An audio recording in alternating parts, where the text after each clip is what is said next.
Hello friends, welcome to civil stood YouTube channel.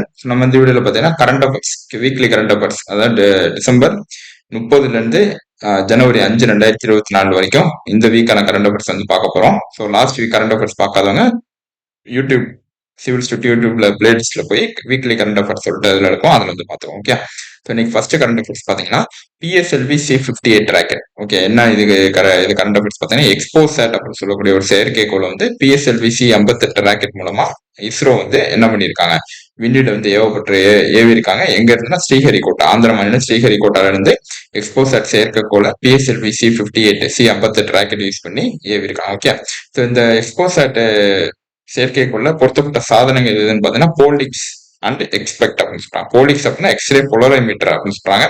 Expect அப்படின்னா x ray ஸ்பெக்ட்ரோகிராஃபி. Okay, ரெண்டு சாதனங்களை வந்து இந்த செயற்கைக்குள்ள பொருத்தி பிஎஸ்எல்வி C58 ராக்கெட் மூலமா ஏவி இருக்காங்க ஸ்ரீஹரிகோட்டால இருந்து இஸ்ரோ.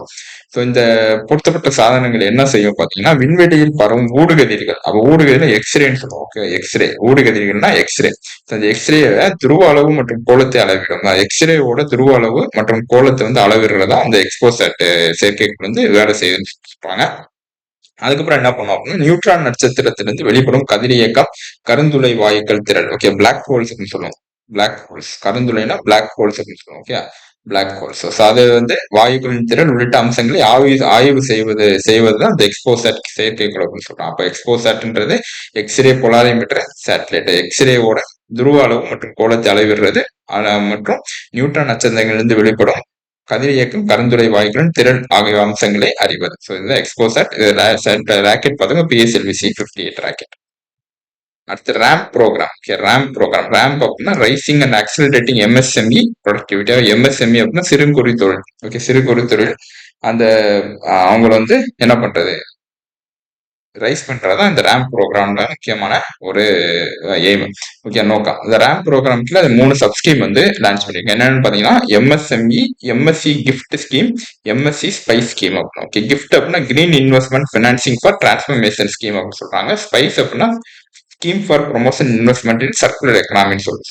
ஓகே, அதுக்கடுத்து MSC scheme online dispute resolution for delayed payments. So உங்களுக்கு வந்து அந்த எம்எஸ்எம்இல ஏதாவது பேமெண்ட்ஸ் வந்து டிலே ஆயிடுச்சுன்னா அப்படின்னா இந்த வெப்சைட்ல வந்து என்ன பண்ணலாம், அந்த ஸ்கீம் யூஸ் பண்ணி நீங்க அந்த டிலே வந்து அவங்கள்ட்ட சொன்னா அந்த பேமெண்ட் வந்து அந்த டிலே ஆன பேமெண்ட் அவங்க வந்து என்ன பண்ணுவாங்கன்னா அக்கௌண்ட்ல வந்து போட்டுக்கலாம். ஓகே, அப்போ 3 ஸ்கீம் வந்து இந்த ரேம்ப் ப்ரோக்ராம் கீழே யூஸ் பண்ணி லான்ச் பண்ணுவேன். ஃபர்ஸ்ட் ரேம்ப் ப்ரோக்ராம் என்னன்னு தெரிஞ்சுக்கும். எம்எஸ்எம்இ ரிலேட்டடாக தான் ramp programme.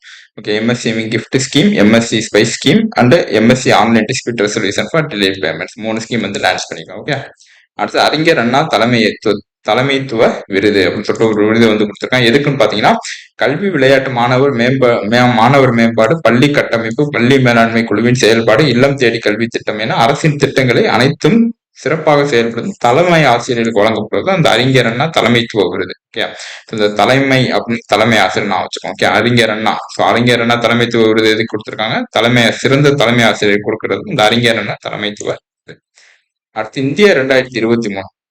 Okay, India 2023. So இது வந்து இந்தியாவில் 2023ஆம் ஆண்டு என்னென்ன நடந்துச்சு பார்க்கலாம். முக்கியமான நிகழ்வு. ஓகே, மக்களவை சட்டப்பேரவையில் மகளிருக்கு 33% இடஒதுக்கீடு வந்து சட்டம் வந்து இயற்றப்பட்டிருக்கு 2023. அதே மாதிரி உலக அளவில் 5வது மிகப்பெரிய பொருளாதாரமாக உருவெடுத்தது இந்தியா. ஓகே, அதே மாதிரி இந்தியாவின் தலைமையில் G20 மாநாடு, முதலாவது G20 மாநாடு வந்து புதுடெல்லியில் நடைபெற்றது இந்தியாவின் தலைமையில். அடுத்து வந்து சந்திராயன் 3 திட்டம் வந்து வெற்றிகரமாக மேற்கொள்ளப்பட்டது. அடுத்து ஆஸ்கார் விருதுகள், நாட்டு பாடல், தி எலிஃபன்ட் விஸ்பர்ஸ், ரெண்டுக்குமே ஆஸ்கார் விருது வந்து கிடைச்சு. ஓகே, ஒன்னு நாட்டு பாடல், இன்னொன்னு தி எலிஃபன்ட் விஸ்பர்ஸ் அப்படின்னு சொல்லக்கூடிய ஒரு ஆவணத்துக்கு.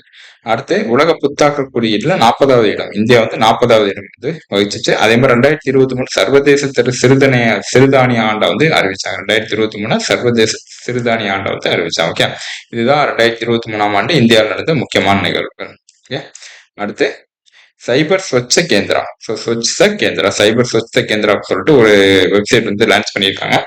என்மை இந்தியா அப்படின்னா டிஜிட்டல் இந்தியான்னு அர்த்தம். என்மை இந்தியா அப்படின்னா டிஜிட்டல் இந்தியா. ஸோ என்மை இந்தியா முன்னெடுப்புன்னு ஒரு பகுதியா. அப்போ சைபர் ஸ்வச் கேந்திரான்றது டிஜிட்டல் இந்தியா, என்மை இந்தியாவோட ஒரு முன்னெடுப்பு. ஸோ முன்னெடுப்பின் பகுதியாக பொதுமக்களுடைய எண்ம சாதனங்களின் இணைய பாதுகாப்புக்கு சைபர் ஸ்வச்ச கேந்திரா என்ற வலைதளத்தை மத்திய அரசு அறிமுகப்படுத்தியுள்ளது சொல்லிட்டு சொல்றாங்க. நீங்க வந்து நெட் ப்ரௌஸ் பண்றீங்கன்னா அந்த ப்ரௌசிங் வந்து சேஃபா இருக்கணும். ஸோ உங்க அக்கௌண்ட் வந்து யாரும் ஹேக் பண்ணிடக்கூடாது. அதுக்கு தான் இந்த சைபர் ஸ்வச் கேந்திரா அப்படின்னு சொல்லிட்டு லான்ச் பண்ணியிருக்காங்க. இது நிர்வகிக்கும் அமைப்பு எதுன்னு பார்த்தீங்கன்னா மத்திய மின்னணுவியல் மற்றும் தகவல் தொழில்நுட்ப அமைச்சகம். So ministry of electronics information technology தான் இது வந்து நிர்வகிக்குது. ஸோ இணையவெளியில் பாட் அபாயத்தை கண்டறிந்து தடுக்கும் வகையில் அதற்கு எதிரான பாதுகாப்பு அமைப்புகள். ஸோ பாட் அப்படின்னா உங்களுக்கு ஹேக் பண்றது, உங்க அக்கௌண்ட் வந்து ஹேக் பண்ணாம இந்த நீங்க என்ன பண்ணலாம், இதுல இருந்து நீங்க அந்த வெப்சைட்ல இருந்து அந்த தடுக்கிற ஒரு அமைப்புகளை வந்து நீங்க என்ன பண்ண டவுன்லோட் பண்ணிக்கலாம். ஓகே, பயனருக்கு அறிவித்த பாதுகாப்புன்னு இந்திய சைபர் தளத்தை உருவாக்க இந்த வலைத்தளம் உறுதி பூண்டுள்ளதுன்னு சொல்லிட்டு சொல்றாங்க. இந்திய பயனர்கள் தங்களின் கணினி உள்ளிட்ட எண்ம சாதனங்களை பாதுகாக்க வேண்டியதற்கான கருவிகள் மற்றும் தகவல்களை இந்த வலைத்தளம் வழங்கும். ஸோ என்னென்ன நீங்க வேணுமோ அது ஃபுல்லா இந்த வெப்சைட்ல இருந்து எடுத்துக்கலாம் நீங்க. ஓகே, எல்லா இன்ஃபர்மேஷன் அதை ப்ரொவைட் பண்ணும். மொத்தம் உங்களுக்கு இன்டர்நெட் வந்து சேஃப்டியா இருக்கும். ஸோ உங்க அக்கௌண்ட் வந்து யாரும் ஹேக் அதுக்கு இந்த சைபர் சர்ச் கேந்திரான்னு சொல்லிட்டு சொல்றாங்க. ஓகே, அடுத்து 16வது நிதி ஆணையம் ரொம்ப முக்கியமானது. ஸோ இவர் பாத்தீங்கன்னா அரவிந்த் பனகரியா வந்து நித்தி ஆயோகோட ஃபார்மர் சேர்மன், வைஸ் சேர்மன் சொல்றாங்க. ஸோ அரவிந்த் பனகரியா தான் 16th ஃபினான்ஸ் கமிஷனோட சேர்மனா வந்து அறிவிச்சிருக்காங்க. ஓகே, ஸோ 16th ஃபினான்ஸ் கமிஷன்றது ஒரு 5 வருஷம் ஒரு தாட்டி பிரசிடென்ட் வந்து இது பண்ணுவாங்க. இது ஃபினான்ஸ் கமிஷன் என்ன பண்ணுவோம் அப்படின்னா இந்த டாக்ஸ் ரெவன்யூ வந்து சென்ட்ரலுக்கும் ஸ்டேட்டுக்கும் பிரிச்சு கொடுக்கும். ஓகே, ஸோ இந்த 16th ஃபினான்ஸ் கமிஷன் 2026 ஏப்ரல்ல இருந்து 5 வருஷம் வந்து வரப்போ 2024 ஏப்ரல் இருந்து 2031.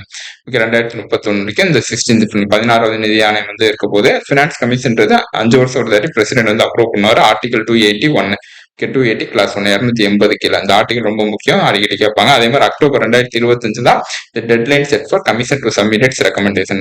16 நிதி ஆணையம் வந்து அது ரெக்கமெண்டேஷன் சப்மிட் பண்றதுக்கு அக்டோபர் 2025 தான் கடைசி தேதின்னு சொல்லியிருக்காங்க. கடைசி மாசம் 2026 ஏப்ரல்ல இருந்து 16 நிதி ஆணையமோட ரெக்கமெண்டேஷன் வந்து வந்துடும் சொல்லிட்டு சொல்றாங்க. ஓகே, அடுத்த no tsunami threat to India. So இப்போ நேபாள் வந்து ரீசெண்டாக நிலநடுக்கம் வந்து வந்துச்சு. ஓகே, அதனால இந்தியாவில் வந்து அது சம்மந்தப்பட்டு இந்தியாவில் வந்து எந்த தாக்கமும் இல்லைன்னு சொல்லிட்டு Indian tsunami early warning centre அப்படின்னு சொல்லக்கூடிய இந்த Indian national centre for ocean information service அப்படின்னு அது கீழே வர இந்த Indian tsunami early warning centre வந்து சொல்லியிருக்காங்க. ஓகே, இந்த Indian tsunami early warning centre எங்க இருக்குன்னு பார்த்தீங்கன்னா ஹைதராபாத்ல இருக்கு. ரொம்ப முக்கியம், Indian tsunami early warning system எங்க இருக்கு லொக்கேட் ஆயிருக்கு, ஹைதராபாத்ல லொக்கேட் ஆயிருக்கு. அடுத்து ஒரே நாடு ஒரு அனுமதி சீட்டு. Okay, one nation one transit payment சிஸ்டம்னு சொல்லுவாங்க. ஓகே, ஒரே நாடு ஒரு அனுமதி சீட்டு. ஸோ இதுக்கு தொடங்கிய அமைச்சகம் பார்த்தீங்கன்னா சுற்றுச்சூழல் அமைச்சகம், மினிஸ்ட்ரி ஆஃப் என்விரான்மெண்ட் ரொம்ப முக்கியம். அடுத்து NTPS அப்படின்னா என்னன்னா தேசிய சரக்கு போக்குவரத்து அனுமதி அமைப்பு. உங்களுக்கு ஒரு சரக்கு கொண்டு போறீங்க அப்படின்னா அது வந்து அனுமதிக்கிறது தான் இந்த NTPS சொல்றாங்க, national transit payment system. Okay, தேசிய சரக்கு போக்குவரத்து அனுமதி அமைப்பு. இது நோக்கம் பாத்தீங்கன்னா நாடு முழுவதும் மரம், மூங்கில் மற்றும் இதர மரப்பொருட்களின் தடையற்ற போக்குவரத்து எளிதாக்குவது. நீங்க ஒரு மரம் ஏதாச்சும் கொண்டு போறீங்க அப்படின்னா அதை வந்து அவங்க தடுத்து நிறுத்தாம தடையற்ற போக்குவரத்து எளிதாக்குவது தான் இந்த NTPS ஓட முக்கியமான நோக்கம். தற்போது அந்தந்த மாநில போக்குவரத்து விதியின் அடிப்படையில் மாநில அரசுகளால் சரக்கு போக்குவரத்து அனுமதிகள் வழங்கப்படுகிறதுன்னு சொல்றாங்க. ஓகே, ஸோ அந்தந்த மாநில தமிழ்நாடுனா தமிழ்நாட்டுக்குள்ள தமிழ்நாடு தான் அந்த அனுமதி வந்து தரணும். ஸோ ஆனா இப்போ வந்து என்ன பாத்தீங்கன்னா தடையற்ற போக்குவரத்து எளிவாக்குறதுக்கு சுற்றுச்சூழல் அமைச்சகமே அது என்ன பண்ணுது, ஸோ தனித்தனி மாநிலங்களை கேட்காம அதுவே பெர்மிஷன் தருது சொல்லிட்டு சொல்றாங்க. NTPS ஒரே நாடு ஒரே அனுமதி.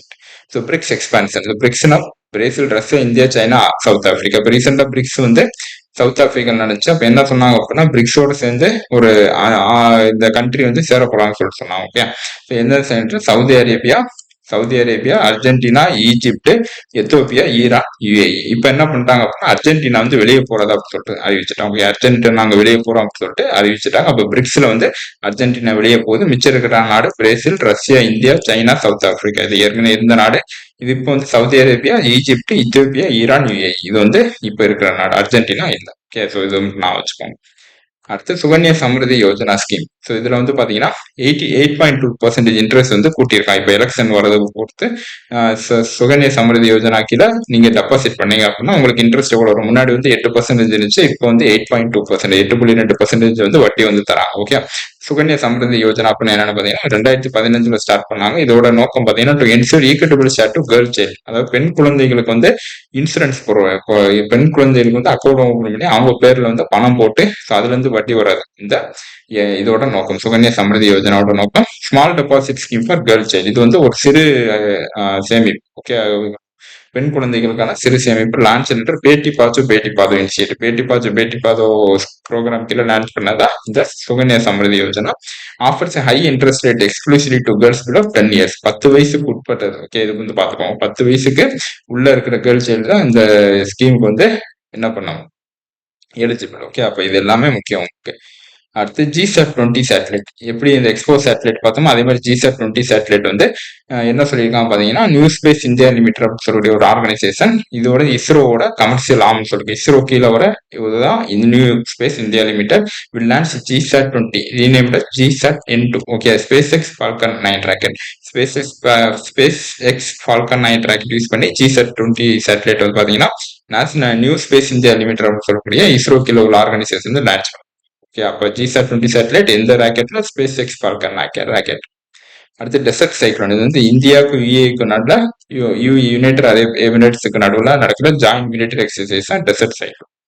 அடுத்து பிஎம் விஸ்வகர்மா யோஜனா. ஜம்மு அண்ட் காஷ்மீர், அந்த ஜம்மு அண்ட் காஷ்மீர் தான் first union territory to implement PM Vishwakarma Yojana. So PM Vishwakarma Yojana என்னன்னா, அந்த கிராஃப்ட்மேன் கம்யூனிட்டி, அதாவது இந்த மண்பானை செய்யறவங்க, இவங்களோட வாழ்வாதாரத்தை கூட்டுறதுக்கு தான் இந்த பிஎம் விஸ்வகர்மா ஸ்கீம் வந்து கொண்டு வந்தாங்க. ஸோ இந்த பிஎம் விஸ்வகர்மா ஸ்கீம்ல ஜாயின் பண்ற முதல் யூனியன் டெரிட்டரி எதுன்னு பார்த்தீங்கன்னா ஜம்மு அண்ட் காஷ்மீர். இது வந்து பார்த்துக்கோங்க, இது கேட்கற சான்ஸ் இருக்கு. அடுத்து Kochi to Lakshadweep undersea internet cable project வந்து பிரதமர் மோடி வந்து திறந்து வச்சிருக்காரு. ஸோ எதுக்குன்னு பாத்தீங்கன்னா, பிரதமர் Modi inaugurated Kochi Lakshadweep island submarine optical fibre. Submarine அப்படின்னா நீருக்கு அடியில, இதுதான் இப்படிதான் இருக்கும். நீருக்கு அடியில வந்து இந்த ப்ராஜெக்ட் வந்து இந்த பைப் வந்து விட்டுருப்பாங்க. ஓகே, இது எதுக்குன்னா இன்டர்நெட் கனெக்டிவிட்டி வந்து கூட்டுறதுக்கு, இந்த லட்சத்தீப் ஐலாண்டோட பீப்புளுக்கு வந்து இன்டர்நெட் கனெக்டிவிட்டியை கூட்டுறது, ஸ்பீட் இன்டர்நெட் ப்ரொவைட் பண்றதுதான் இந்த Kochi Lakshadweep undersea internet cable project. Okay, the undersea cable link will ensure 100 times faster internet for the people of Lakshadweep. 100 மடங்கு வந்து இன்டர்நெட் வந்து ஃபாஸ்டா ப்ரொவைட் பண்ணும் இந்த undersea internet cable project. So அப்ப இந்த அண்டர்சி இன்டர்நெட் கேபிள் ப்ராஜெக்ட் வந்து எதுக்கு நடுவுலனா கொச்சி லட்சத்தீப் நடுவில் வந்து இருக்கான். ஓகே, இது வந்து பார்ப்போம். அடுத்து பிரணேனா. ஸோ பிரணேனா அப்படின்னா இது வந்து மினிஸ்ட்ரி ஆஃப் எஜுகேஷன் கொண்டு வந்தது. இது என்ன பண்றாங்க அப்படின்னா, ஒரு 20 ஸ்டூடெண்ட்டை செலக்ட் பண்ணி, அதாவது 9th to 12th class 9 to 12 உள்ள 20 ஸ்டூடெண்ட்டை செலக்ட் பண்ணி அவங்கள வந்து லீடர்ஷிப் குவாலிட்டி ப்ரொவைட் பண்றது. ஓகே, அவங்க எப்படி வந்து லீடர்ஷிப் குவாலிட்டி வந்து எம்பவர் பண்ணணும்னு சொல்லிட்டு ஒரு ட்ரைனிங் ப்ரோக்ராம் கொடுக்குறது பிரேரணா அப்படின்னு சொல்றாங்க. இது வந்து மினிஸ்ட்ரி ஆஃப் எஜுகேஷன் வந்து லான்ச் பண்ணாங்க. இது வந்து பார்த்துக்கோங்க, எஜுகேஷன் மினிஸ்ட்ரி கீழே வர்றது அந்த பிரேரணா ஸ்கீம். இந்தியாவின் முதல் நீர்மூழ்கி கப்பல் சுற்றுலா. இது பாத்தீங்கன்னா குஜராத் அரசு அறிமுகப்படுத்திருக்கு. குஜராத் மாநிலம் இந்தியாவின் முதல் நீர்மூழ்கி கப்பல் சுற்றுலா வந்து அறிமுகப்படுத்திருக்கு. என்ன பண்ணுவோம் அப்படின்னு பாத்தீங்கன்னா, துவாரகா நகர் அப்படின்னு சொல்லிட்டு ஒரு நகர் வந்து இருக்கு. அந்த நகரின் கடற்கரையை அருகே அமைந்த பெட் துவாரகா என்ற சிறிய தீவு. ஸோ துவாரகா நகரின் அருகில் வந்து பெட் துவாரகா அப்படின்னு சொல்லிட்டு துவாரகா அப்படின்னு சொல்லிட்டு ஒரு சின்ன தீவு வந்து இருக்கு.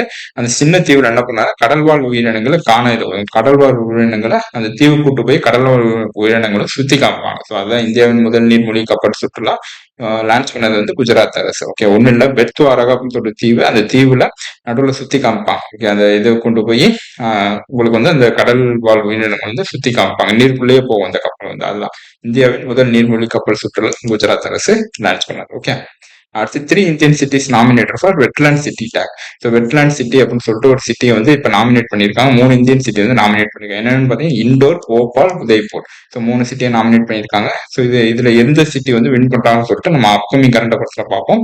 ஸோ இன்டர்நேஷனல் வெட்லாண்ட் சிட்டி அப்படின்னு சொல்லிட்டு இந்த 3க்கு ஏதாவது ஒரு சிட்டிக்கு வந்து ஓகே, இன்டர்நேஷனல் வெட்லாண்ட் சிட்டி அப்படின்னு சொல்லிட்டு அந்த பேர் வந்து கொடுப்பாங்க. அப்ப இந்த 3 சிட்டி என்ன சிட்டின்னு சொல்லிட்டு அப்கமிங் இதுல. அப்ப இண்டோர்ல வந்து முக்கியமான ராம்சார் சைட் இருக்கு. ஒன்னு சர்பூர் ராம்சார் வெட்லாண்ட் சைட், ஒன்னு போபால்ல போஜ் ராம்சார் வெட்லாண்ட் சொல்லிட்டு ஒரு வெட்லாண்ட் இருக்கு. அதே மாதிரி உதய்பூர்ல வந்து நிறைய லேக்ஸ் வந்து இருக்கு. டூரிஸ்ட் அட்ராக்ட் பண்ண நிறைய லேக்ஸ் இருக்கு. அதனால இந்த 3 சைட்டை வந்து வெட்லாண்ட் சிட்டி டேக் வந்து என்ன பண்ணிருக்காங்க, நாமினேட் வந்து பண்ணிருக்காங்க. அப்ப இது வந்து குரூப் ஒன்லயே கேட்கலாம், 3 சிட்டி எந்த 3 சிட்டி வந்து நாமினேட் பண்ணிருக்காங்க பார்த்தீங்கன்னா இண்டோர், போபால், உதய்பூர். ஓகே, அவ்வளோதான் ஃப்ரெண்ட்ஸ். இந்த வீக் கரண்ட் அஃபேர்ஸ் பார்த்தா இதே மாதிரி நாளைக்கு வந்து பார்க்கலாம், அடுத்த வீக் வந்து பார்க்கலாம். இந்த வீடியோ பிடிச்சா லைக் பண்ணுங்க, ஷேர் பண்ணுங்க, சிவில் சேனல் சப்ஸ்கிரைப் பண்ணுங்க. Thank you friends.